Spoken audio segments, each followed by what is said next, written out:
We're here with Jimmy Perkins, a native of Granbury, Texas. Of course, grew up in Granbury and went to school in Granbury schools. What year were you born, Jimmy? I was born in 1958. And when you were growing up, when you were a boy, what do you remember about Granbury? What I remember about Granbury was, well, they only had 2 police back then, and the rest of it was, as I can remember, was sheriff's posse. But there was another nice policeman. He used to stop, always drive by, and he used to,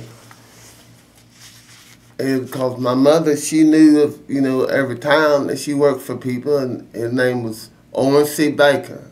And he would always come out and say, "Good morning, son." This, that was his expression. Right. And then there was the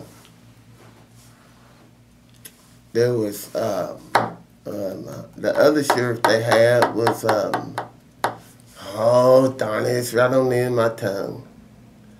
Henry Robertson? Henry Robertson, yeah, Mr. Robertson, and Mr. Biggs, Herschel Biggs. Herschel Biggs, huh? Yeah, Mr. Biggs. The police chief. Police chief. Mm-hmm. Yeah, I knew of them too. Did you ever get in trouble when you were growing up as a kid? Yeah, I did. And my like mother, most everybody else. And my mother, she busted my butt because I was, I wasn't really ruining it. Well, my little friends would get me in trouble. That's what got me to busting. I was a good kid, but I had trouble in school. That I was just slow in my work, and my grades weren't too. When I was a little kid, my grades weren't too good for my mother, so that's. But when I got a little bit older, my grades got to be better and better. I was just slow learning. Right. What did your mother do? My mother, she was a housekeeper, and she's a cook, and she used to work at the Granbury Hospital, as I remember, because I hated going to the hospital. It was in town.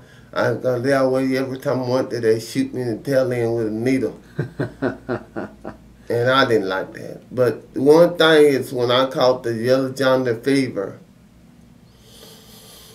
And my mother was scared I was going to die. All my family was scared I was going to die. Then, back when I was little, I can remember this, because I had the yellow jaundice fever. And somebody told her to rub me down with Bengay. And after that, we was living on Crockett. We was still living on Crockett. And the cotton gin blew up. This is when I had the yellow jaundice fever. And that cotton gin blew up, We all were running down the street, and we ran up in town, and my brother Joe was carrying me, and I told him to put me down because I was ready to walk then. It was something exciting back then. Right. It was, that's just the way it was. Now, Jimmy. Of course, this is Black History Month. Well, it don't matter. It don't matter for Black History Month. This can be just any time. Yeah. It's just news that somebody might know every day. Could know every day. Right.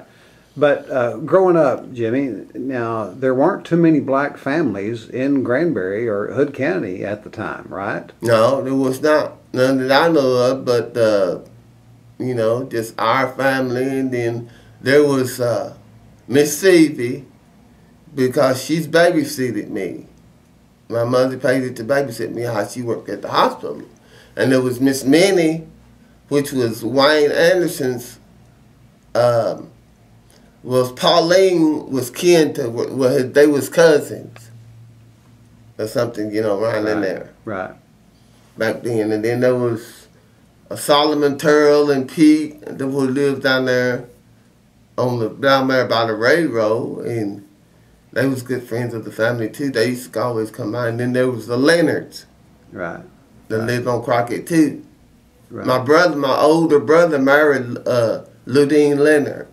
And she was had been was a good sister-in-law. She always will be a good sister-in-law. That's. Mm-hmm. Now tell me about your family, your brothers and sisters, Jimmy. Now my brothers and sisters, they was good brothers and sisters.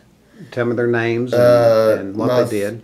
One of my sisters, older sister's name was Mary Louise Edwards. She married to Edwards. She lived in Dallas, Texas. And my other sister was Florine James. She's married to James. She lived in Houston, Texas. But she had left before I was even born, I think.